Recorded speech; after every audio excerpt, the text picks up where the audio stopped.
I must say, as and when I was listening to everything that has been taking place, I heard some saying they support Kaizer Chiefs and Pirates. I'm not going to waste too much time. Then I said maybe I should ask delegates what comes to mind when you think of Soccer City. Mostly will say Spiwa Chabala, let's go, isn't it? When we opened that stadium on that day, the nation was happy.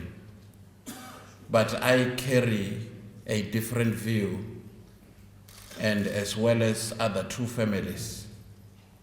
There are those who see Soccer City as the pride of the nation. That is quite correct. But there are two families, when they see Soccer City, they see the lives of their father where they ended.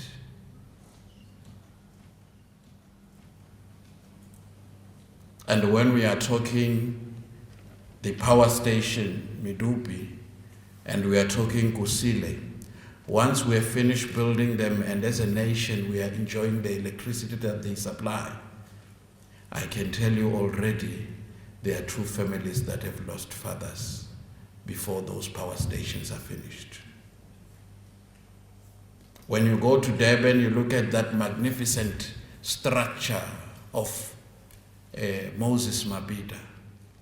You look at it and say, wow, what a country. That's well and good. But the problem is, again, there are two fathers who lost their lives there. When you go to Cape Town, beautiful design of some other shape, again, there's a father who lost his life on that one. I can go on and on and on. I know all of them because I attend to them. Gone are the days whereby health and safety, it's one of those positions that we must just have because the Act says so. We cannot. And the good thing is that I'm a civil engineer. What they don't tell you, or what I didn't put in on the CV, is that I'm also an electrical installation tester as well. I haven't practiced in a long time. I've also studied motor mechanics. I haven't practiced in a long time. I'm an artisan as a builder. I'm a civil engineer. So I'm not only talking from somebody who just have a health and safety background. The difference is I am dealing with these matters on a daily basis. And I can see the faces of the families when they come to our office. And when you look at the magnificent building, you curse it, because that's where you lost a breadwinner. There are children who look at this economic advancement and they look at these magnificent buildings that we have. They don't see what you see. They see where they are lost their fathers. On my presentation, I will cover a few things. We will look at the objectives of IES, Inspection Enforcement Services. We'll look at the challenges and the proposed solution, the regulation in their court. We'll go through some photos that I've taken on site. As we are speaking now in South Africa, it has been 10 years of having the construction regulation. The question is, has it impacted in changing the industry? I'll say no. I joined head office in 2006, but I haven't seen significant change. What I have seen is a lot of copying and pasting of specification and health and safety plan and just documents so that you can get a tender through. What I have seen is that when you retrench, you start with safety officers because they're not that important. We published a draft in 2010. That one I must really commend you. But I think it was because you saw that there was going to be a loss in the industry financially. Then you made a lot of comments. We received a big volume of comments. We are still working on the document. It should be out in a month or two. There are other problems that we encountered. In fact, they are not problems, it's advice that we got that we need to gazette the fact that we have recognized SACP CMP as the registrar for our professionals. I will explain that.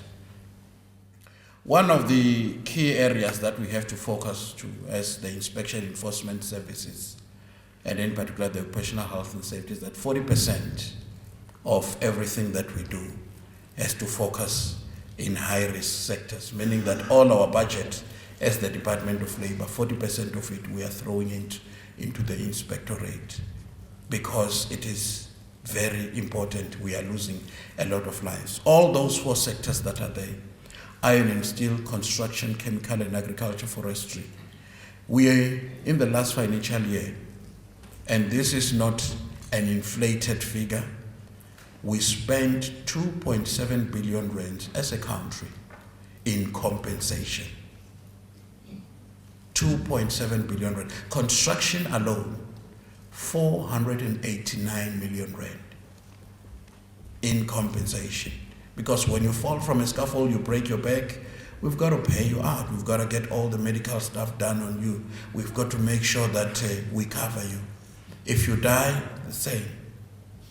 But as a country, if we are spending that amount of money, how much can we do with 489 million rand, just the construction sector alone? The challenges, amongst others, in the construction sector that are leading to these fatalities I'm talking about. 1, lack of competent persons performing health and safety in the construction industry. Lack of management and supervision of health and safety in the industry. I made a joke yesterday and I said to some, look, you wouldn't be comfortable if I make a comment to one of your relatives when they are busy operating their hut, and I made a comment as a builder and I look through the window where they say, hey, watch out for that valve, it's losing a lot of blood. You wouldn't be happy with that, isn't it? Because I'm not qualified to even begin to talk about it. And that what makes you think that if you are a medical doctor or a teacher, you are qualified to talk health and safety in the construction industry? If you don't know how much a brick weighs, as one of my friends will say, then you shouldn't be making specification of health and safety. You can't. You are not a professional in that category. And we have a serious problem. We have people that they just go and purchase false work to support a bridge deck, but they don't know how much does a brick deck weigh. People who are incompetent, when they pour concrete, they pour it like a heap. And the more it stresses one point, that's what happened to Coca. We got a successful conviction, by the way, after 10 years. They pour it in a heap, it stresses the particular props that are under there, the whole thing break. Why? The person does not have knowledge of health and safety while they are pouring concrete. The safety officer is not there to okay it. In fact, as a matter of fact, on that side, a designer had resigned 3 months ago, but they still made the support work without a designer. Lack of management and supervision. Again on this one, you cannot make a comment on how many props to buy simply because you are a finance person in industry. The person who must give you the number that is required is an engineer as well as the safety officer, having considered the size of what they are doing and the size of what they are going to need. Yesterday, I made an example. I said, in the market now, there are props that have flooded the market. The normal prop that we use in South Africa that is SABS approved is 3.35 millimeter thick, the wall of the prop, because it carries a particular load. But in the market today, we've got a 1.8 millimeter thick. The difference from 3.35 and 1.8 millimeter is 66% less weight that is carried. But yet the tables of these two props are the same. That talks about the weight, and that we are talking competency. And we are saying, how do we solve, therefore, the two challenges that I have made? We said, we need to professionalize health and safety industry. And that is not for the Department of Labor only. And we thank our partners, SACP-CMP, because they have taken the professionals in the health and safety industry seriously, just the same as any other professional in the construction industry. And as such, they will be registering 3 categories that are linked to health and safety. And those categories, they will be starting to register them soon. Your safety officers, health and safety managers, health and safety agent. And we are doing that so that we can maintain the database, we can control and monitor these professionals, and we can show that construction work is carried out by a competent and registered person. In the proposed regulations that are coming, we are introducing something called the permit system. You won't be able to do construction work if you do not have a permit.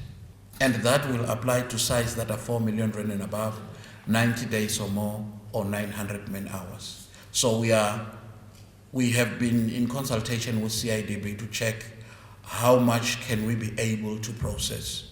And you have to apply for that permit 30 days prior.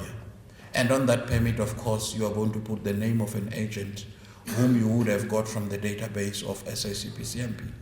And we'll be able to verify if this agent of yours is indeed registered or still in good standing. And that applies to the safety officer as well. So that when the health and safety plan and the specifications are not correct, we will be able to interact with that agent.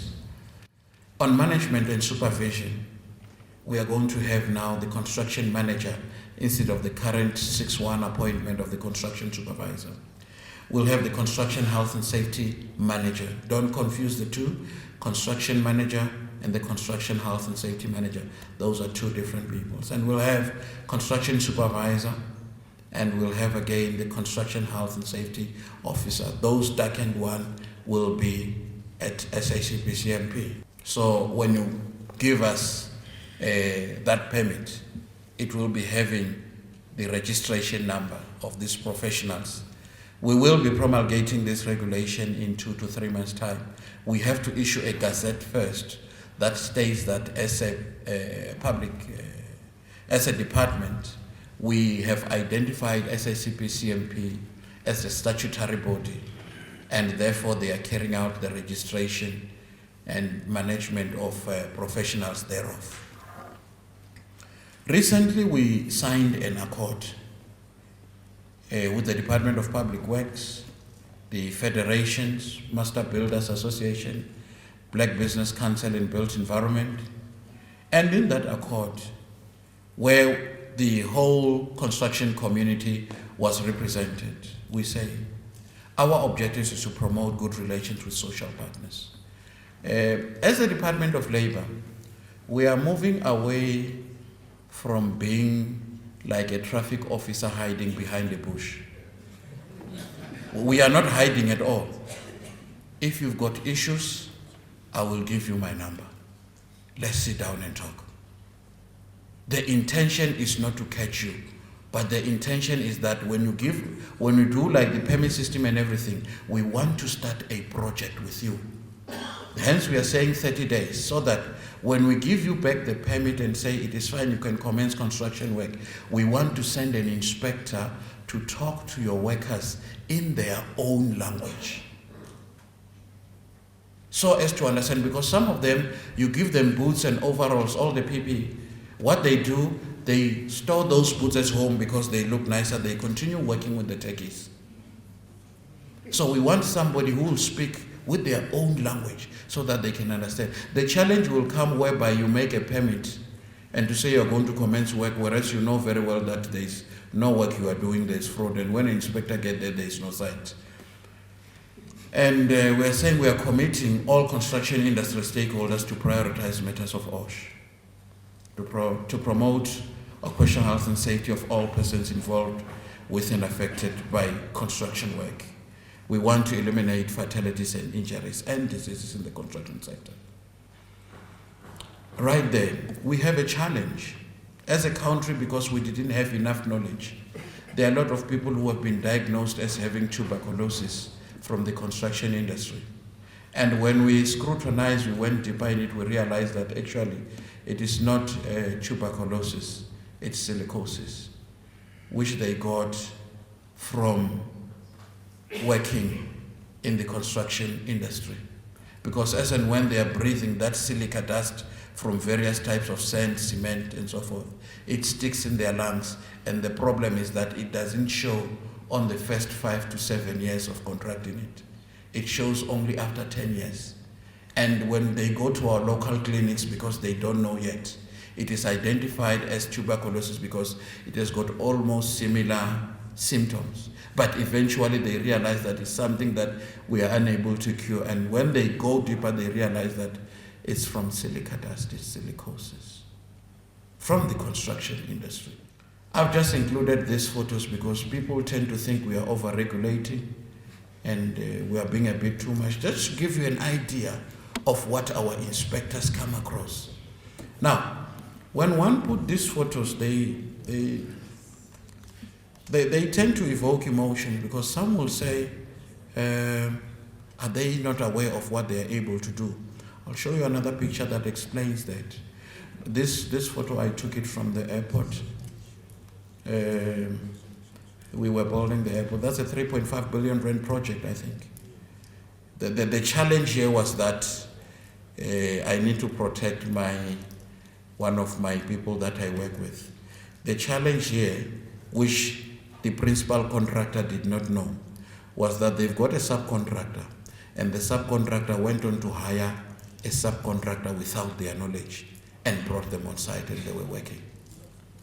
And then what does this mean? We are pushing now the responsibility with the new regulation to say that you must account as a principal contractor of each and every person that goes on your site. I'm told that one CEO of a construction site went to a site just to make rounds and found somebody just standing next to a pole. And he said, "How come you are not working? Am I not paying you to work?" The guy did not respond. Then he picked up a cell phone, he called the little office there, he said, "I'm sending this guy." I said, "What's your name?" He said, "Johnny." "I'm sending Johnny. Pay him his 2,000 rand, let him," the other word that he says, "out of my site." Then Johnny goes to the site office, he said, "No, a boss says I must pick the 2,000 rand. They give him the 2,000 rand, then he leaves. And when he returns there, the big CEO said, "By the way, who was that guy working for?" Nobody can account who he is working for. And later they realized that he was just visiting a friend, he doesn't work there. It happens. Because they don't know people who are working in the construction site. They have no identification. Even if they are wearing uniform or no overall, they can be working for them. Now, construction is not for magicians, ladies and gentlemen. This one is a bit sad. This one, he was working. You see the tip of the calabash, Soccer City, where the shape of the calabash, where it bends on the inside, the soffit on the inside. This guy was dangling right there. They were closing the panels when they were building. But you see, where you see an inspector's hand with a white coat there, there's a piece of wire there. We call it Operation Bogdrat. You see, he was dangling. His life was depending on that. When you ask him, "Why aren't you going to complain or get a new safety harness?" he said, "Look, if you complain a lot here, you get fired. We need to work." Now, if you look at this, now it answers you. There are about 6 individuals there. Can you see them? There's 6 of them. Do you honestly want to tell me that they have no brains? They don't know what will happen if they fall. The fact is that they do know, but because they have no choice, they have to work and provide for their families, they are forced to do this. They have no choice. Construction industry has become modern day slavery. I mean, as a nation, can you look at that and be proud? This is not the Department of Labor problem. It's our problem, us in the construction industry. Now, this is what we call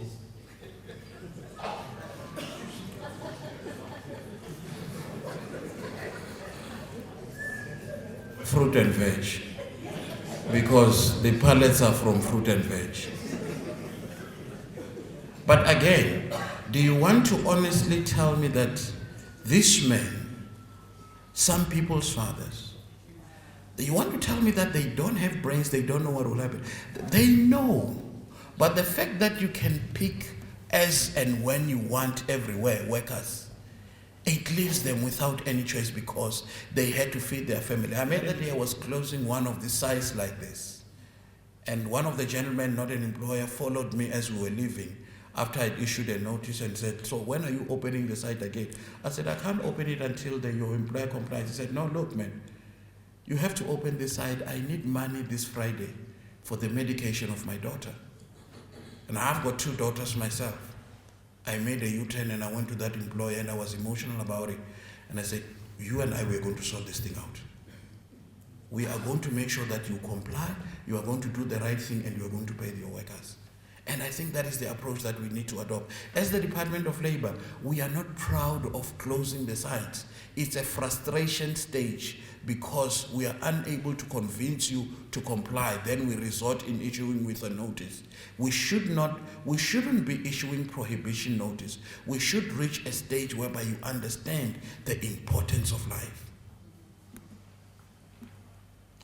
On that note, you see, the decision between a safety officer and an engineer, a safety officer was overruled. An engineer dug next to the scaffold.